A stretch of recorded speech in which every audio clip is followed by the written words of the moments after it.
In the March newsletter, I talked about the difference between vertical and lateral sends, and then I kind of talked a little bit about, setting this up and, practicing with your dog and all that sort of stuff. So be sure to check out the March newsletter for more information on that. But also in that newsletter, I said I wanted to kind of expand on what sends are, the difference between vertical and lateral distance. And then I'm also going to kind of, in a very quick nutshell, talk about building up the skill for this. So first of all, we're going to look over at this diagram over here on the left hand side of the screen. So a basic send is just, whatever, these happen to be hoops, but whatever pieces of equipment in a straight line. Now I want to step back for 1 second to talk about my cues. And for my dogs, when I say go, go means for them to maintain their current line. So for this example in this video, my cues for this sequence will be go, but go does not necessarily mean a straight line. And I have more information on that within the coaching group about why sometimes go is not always a straight line. Go just means maintain your current path. So with this sequence, because our diagram and because our dog is starting directly in front of one, go for my dogs will be this straight line. So that is what I will be saying during this video, but obviously whatever cue you are using to mean this path for your dog is what you would use. So first and foremost, you want to build this skill and start at the very beginning. So when I'm really wanting to work on this particular directional skill, I'm going to start with one hoop and a target. A target meaning either, it can be a toy that they're going to go to, it can be food on a plate, it can be a body target, which means they're going to go and touch it. I personally prefer toys for this instance, or a food toy, like a lotus ball or something like that, only because as we continue to push up this line, as we continue to want our dogs to drive a line, I don't really want them running to a stopped target, right? If they're running to a toy, they're going to then grab and engage with you. Or if you're throwing a toy or throwing your food toy, but if they're running to a body target, that they're going to run to a mat and stop, they're going to start slowing down back here before they've gotten to the mat. And I personally don't want to encourage that. I would like for them to kind of grab and continue moving, because that is what we're going to be doing later on as we would advance. So I also will have more information about various rewards and targets. That's all in the coaching group as well. But I would start with your one hoop and then whatever reward system you're using, and practice it with, my little diagram guys here. I can't move him, but, obviously work left side, right side, but then, work will your dog send through that one hoop when you're over here where my mouse is, and you're over here and you're back here behind them. Work all those handling positions of your dog going through that hoop and driving, right? And then you're going to add your second hoop. So now they're going to go through two hoops to their reward system, whatever that is, and do the same thing. Will your dog drive through those two hoops with you, off to the side, like over here where my cursor is on the 60 mark, on obviously left and right? Will they do it with you back here behind them? Will they do it when you lead out to, to about here and then send? Work all those handling positions so your dog is understanding that cue and that sequence from the ground up, from every handling position there is, right? And then you would just continue adding. You're going to, add your third hoop, your fourth hoop, and obviously different equipment. Maybe it's a hoop to a tunnel and then their reward system, and then it's a hoop, through a set of weave poles to their rewards. You want to bring in different pieces of equipment so your dog is continuing to learn go and moving in that straight line. So, this 4 hoop setup that I have, when I'm training everything that I want to encompass with my dog continuing to move straight away from me for this vertical send, which we're going to talk about here in a second, I might have hoop, a set of 6 weave poles to a tunnel, and it's all in a straight line, because at some point, at some course, I will probably run into that, and I want my dog to not just be fluent on running 4 hoops in a straight row, but 4 jumps or 4 tunnels or 2 hoops to a set of weave poles to a jump. I want them to be able to master that skill with all the pieces of equipment, right?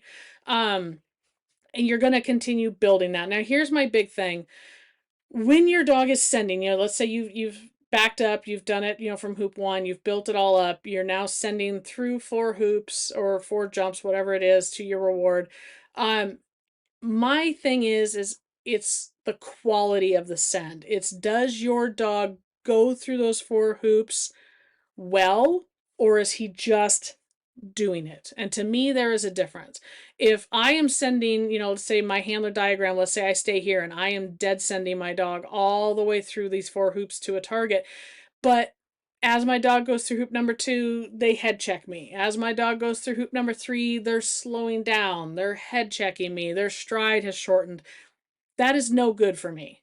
That means my dog does not fully understand that skill, or my reward is not in the right spot for them, or I'm not giving them the right pressure. I've moved too fast too soon. They need more work. Just because my dog will send, to that 4th hoop from however far away, doesn't mean that it's being sent. They're doing it in the way that I want them to do, with confidence, with speed. When it comes to distance work, when it comes to my dog doing skills and things like this, I want my dog to be running at the same speed with the same confidence with me standing back here as it is if I'm running all the way down this line with them, right? So now the difference between a vertical send and a lateral send. So if we're looking at the same setup, if we move over here to this diagram on the right, I've put a red line in. So this red line is a handler stopping point, so envision like a chances, gamblers, whatever. Handler can't go beyond this red line, so they have to send their dog, all the way up to 3-4. The issue with sending like this and handler stopping motion, what I tend to see the most is the handler is stopping motion. I'll bring out my little drawy thing here. When I'm going to send my dog and I need to stay, behind this line, I'm going to lead out laterally and I'm going to come down here so that I can push up this line, right? So I'm starting here and almost creating a V from my dog, if that makes sense. I'm coming over here so I can continue pushing all the way up this line. Because the issue with vertical distance, or I guess not the issue, the difference between vertical distance and lateral distance is, with lateral distance, if we look over here on the left again, lateral distance, maybe I lead all the way out over here, right? So maybe I'm going to come out and my lateral distance means I am laterally away from my dog, versus vertical distance, I am basically like behind my dog. So if I'm leading out over here, but I can move with my dog all the way up this line, there's just lateral distance between the two of us, right? But my body pressure, I can help move my dog all the way up that line. Whereas over here on the vertical distance side, I don't have that. So that's why I say the thing I see most in trials that happens with people is they may put their dog right here and then they just step to right here and they push. Well, now what happens, you're behind your dog. And once you've gotten behind your dog, you're in trouble, because there is now no more body language. There is no more pressure you can use with your body, because lateral distance, you've moved out like this, but you can move with your dog and keep moving that pressure. Whereas vertical distance, your dog is going to move away from you. You're back here. You can't apply that pressure anymore. So by doing that V, by coming over here into the corner, now I'm far enough out from my dog that they can visually see me. They can see me out of their peripheral. And if I'm coming way over to this corner, look at how much more space I have to push before I run out of room at that line, right? Versus if I just start right here and go up. Don't play with your toy right now. So you want, especially off a start line or anything like that, I want to do like a V. I'm going to put my dog in a start line stay and I'm going to lead out to the side away from them, so then I can push up at them, right? And so the two biggest things that, like I said, I see in trials is handlers getting, not doing that V, getting behind their dog. What happens with vertical distance when you get behind your dog is, just like I said earlier, they can't see you, so you're now out of their peripheral, and you have no pressure. I always want to be, as a handler, at a point that I can push on their shoulder. I want to be at their point of shoulder so I can kind of push on that. If I am behind them and I'm basically only seeing like their butt, I don't have anywhere to apply pressure. I don't have a way to push. So I try very hard to not put myself in situations where I'm going to end up like, where my cursor is right now on the right hand side of the screen, that diagram, like right next to my dog. Right now you are 100% pushing off sheer verbal. And, sometimes you have to do that, but man, I try to keep that as minimal as I can. If sometimes I get stuck, I'm like, shoot, It has to be off pure verbal. Do I practice that when I'm doing all these setups? Yes, I do. But when it comes to a trial situation, I can probably count on one hand how many times I've done that in an actual trial setting, because I try my absolute best to make sure I can be out laterally from my dog. So when you are breaking this down, setting this up, building confidence with your dog on those sends, you want to make sure that, yes, you do practice some dead sends. I call them dead sends if I have to be basically right behind my dog. You want to practice them, but you really, really, really want to practice with your dog that V setup so that they can feel that pressure. And even though you're behind them, they know you're back there with that pressure, that movement. And the dead send stuff is just a every once in a while sort of thing.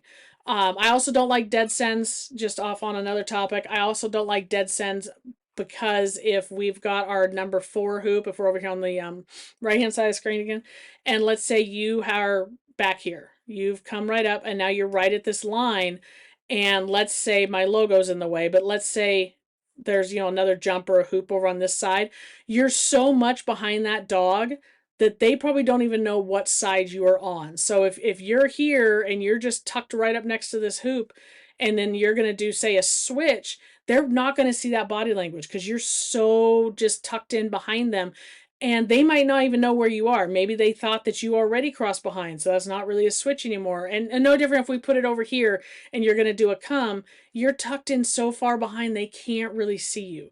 So that's another reason I try very hard to avoid getting right behind your dog, because if there is a directional change, and they're way up ahead of you, they're not going to be able to see you. I want to get off to the side where they can see that motion. They can see me doing a pull for a turn or a cross behind for a rear, for a switch and things like that. And so that is the two big differences between like vertical and lateral distance. Lateral distance, I don't worry so much, if the line is, right, along here. I don't worry about having to set myself way out because I know I can run that whole line with my dog. I can apply that pressure. Whereas vertical, I'm going to work as hard as I can to put myself as far away laterally as I can so that I have that push. And we talk about this quite a bit over in the coaching group when we do handling discussions and course analysis, that if there is a place in the middle of the course that has some sort of straight line like this, then my goal is, before we've gotten to that sequence, is where do I need to be as a handler to make sure I don't end up dead behind my dog. If you have any questions about this, videos, anything like that, feel free to go ahead and throw them into the comments below.